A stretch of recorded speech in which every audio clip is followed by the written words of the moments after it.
Africa में बसने वाली जनजातियां हजारों साल पुरानी सभ्यता और रीति रिवाजों का पालन करने के लिए दुनिया भर में मशहूर हैं। अफ्रीका में उत्तर पूर्व नामीबिया का कुनैन प्रांत घर है ऐसी ही एक प्रजाति का जिसका जीवन अपने आप में किसी कहानी जैसा लगता है। नामीबिया में रहने वाले करीब 20-25 हजार हिम्बा जनजाति के लोग जिस तरह से अपनी जड़ों से जुड़े हुए हैं वह कभी काल्पनिक लगता है, लेकिन है एकदम सच। इस जनजाति की महिलाओं को अफ्रीका में सबसे खूबसूरत माना जाता है। खास बात यह है कि इस जनजाति की महिलाएं जिंदगी में सिर्फ एक बार नहाती हैं, वह भी सिर्फ तब जब उनकी शादी होती है। हिम्बा खानाबदोश लोग हैं। वे रेगिस्तान की कठोर जलवायु में रहने के अभ्यस्त होते हैं और बाहरी दुनिया से अपने आप को अलग रखते हैं। ये सुबह, दोपहर, शाम ज्यादातर दलिया खाते हैं जो मक्के या बाजरे के आटे से बना होता है। ये लोग बाजरे को महांगू कहते हैं जो नामीबिया में आसानी से उपलब्ध हो जाती है। वहीं शादी समारोह या किसी खास मौके पर ये लोग मीट खाना पसंद करते हैं। अफ्रीका के अन्य आदिवासी समाज की तरह हिम्बा के लोग भी गाय पर निर्भर हैं। यहाँ तक कि अगर समूह में किसी के पास गाय नहीं है तो उसे सम्मान की नजरों से नहीं देखा जाता। वे मवेशी पालते हैं जिनमें गायों के साथ साथ बकरी और भेड़ भी होते हैं। गायों का दूध निकालने की जिम्मेदारी महिलाओं पर होती है। हिम्बा महिलाएं शादी के बाद भी एक से ज्यादा पुरुषों के साथ संबंध बना सकती हैं। सिर्फ महिलाएं ही नहीं बल्कि जनजाति के पुरुषों पर भी यह नियम लागू होता है। हिम्बा जनजाति में आर्थिक निर्णय का अधिकार केवल यहाँ की महिलाओं के ही पास होता है और परिवार में किसी भी तरह के खर्च पर महिलाओं की स्थिति निर्णायक होती है। हिम्बा जनजाति के लोगों का हेयर स्टाइल भी अजीब और अनोखा है। यहाँ के पुरुष सिर पर केवल एक चोटी बनाकर रखते हैं, वो भी सींगनुमा होती है। हालांकि यहाँ के शादीशुदा पुरुष अपने सिर पर पगड़ी पहनते हैं। इससे भी ज्यादा हैरानी वाली बात यह है कि यहाँ जिन पुरुषों की शादी हो जाती है वे शादी के बाद अपने सिर से कभी भी पगड़ी नहीं उतारते हैं। हिम्बा जनजाति की महिलाओं की त्वचा का रंग लाल होता है। दरअसल वे नहाने की जगह खास जड़ी बूटियों को पानी में उबालकर उसके धुएं से अपने शरीर को ताजा रखती हैं ताकि उनसे गंध न आए। हिम्बा जनजाति की ये महिलाएं हाथ धोने तक के लिए पानी का इस्तेमाल नहीं करती। वे अपनी त्वचा को धूप से बचाने के लिए खास तरह के लोशन का इस्तेमाल करती है। यह लोशन जानवर की चर्बी और हेमाटाइट की धूल से तैयार किया जाता है। हेमाटाइट की धूल की वजह से उनकी त्वचा का रंग लाल हो जाता है। ये खास लोशन उन्हें कीड़ों के काटने से भी बचाता है। इन महिलाओं को रेडमैन के नाम से भी जाना जाता है। हिम्बा महिलाएं केवल लुंगी पहनती हैं, अपने शरीर को गहरे गेरुए रंग से ढक लेती हैं, लेकिन उनके शरीर का ऊपरी भाग खुला रहता है। हिम्बा जनजाति के लोगों के देवता मुकरू हैं। वे अपने इष्ट देवता से बात करने के लिए पवित्र अग्नि का प्रयोग करते हैं। इन लोगों का मानना है कि जब आग जलती है तो उसकी आवाज स्वर्ग तक जाती है। इस दौरान ये लोग खड़े होकर तब तक अपने देवता से प्रार्थना करते हैं जब तक आग जलती रहती है। हिम्बा ने अपनी पारंपरिक मान्यताओं को बरकरार रखा है जिसमें पवित्र अग्नि से जुड़े अनुष्ठान भी शामिल हैं। हिम्बा धर्म स्वयं एक ईश्वरवादी है, साथ ही पैतृक आत्माएं एक महत्वपूर्ण भूमिका निभाती हैं। हर हिम्बा परिवार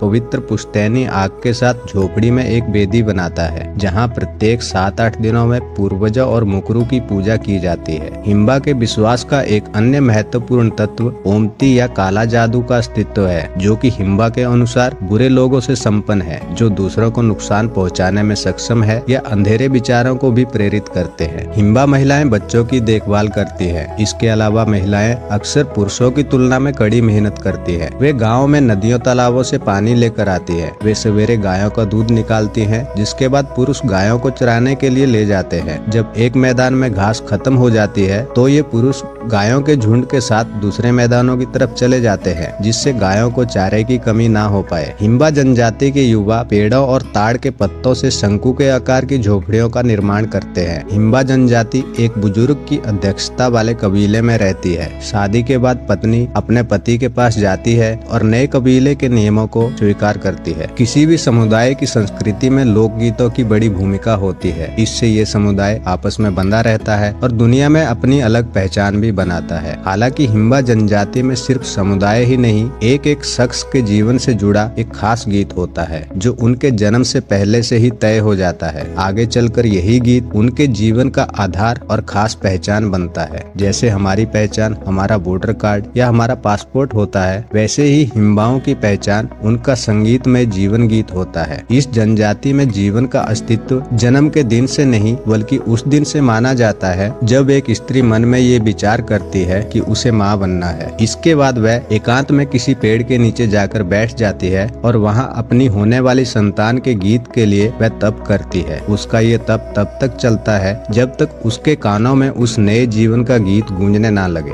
जिसे वह अपनी कोख में धारण करना चाहती है। जब नए जीवन का विचार एक गीत का रूप ले लेता है तब वह आबादी में लौट आती है। वापस आकर वह उस पुरुष के पास जाती है जिसे उसने अपने शिशु का पिता चुना है। वह उस पुरुष को वही गीत सिखाती है जो वह सुनकर आई है। इसके बाद वह इस पुरुष के साथ मिलन से लेकर प्रसव तक हर मौके पर यह गीत गाया जाता है। जैसे जैसे बच्चा बड़ा होता है दूसरे ग्रामीणों को भी बच्चे का गीत सिखाया जाता है। समुदाय में यह गीत ही अब उस बच्चे की पहचान है। यहाँ तक कि खेलते कूदते भी अगर बच्चे को चोट लगती है तो उसे उठाने वाला वही गीत गाता है। उसका सम्मान करना हो या शादी, हर उत्सव का सबसे बड़ा आकर्षण उसका गीत ही होता है। जीवन के अंतिम समय में जब कोई हिम्बा अपनी मृत्युशैया पर होता है तब भी उसके लिए उसका गीत गाते हैं। वे अपने गीत के साथ ही विदा लेता है। इसके साथ ही गीत और जीवन दोनों का चक्र पूरा होता है। नामीबिया में हिम्बा जनजाति जो 20 से 50 हजार के आसपास की आबादी है, उनमें से प्रत्येक हिम्बा का अनोखा जीवन गीत ही उसकी अलग पहचान है। तो ये थे हिम्बा जनजाति के बारे में कुछ रोचक तथ्य। दोस्तों, अगर वीडियो अच्छा लगा हो तो वीडियो को लाइक करें और चैनल को सब्सक्राइब करें। मिलते हैं अगले वीडियो में एक नई जानकारी के साथ।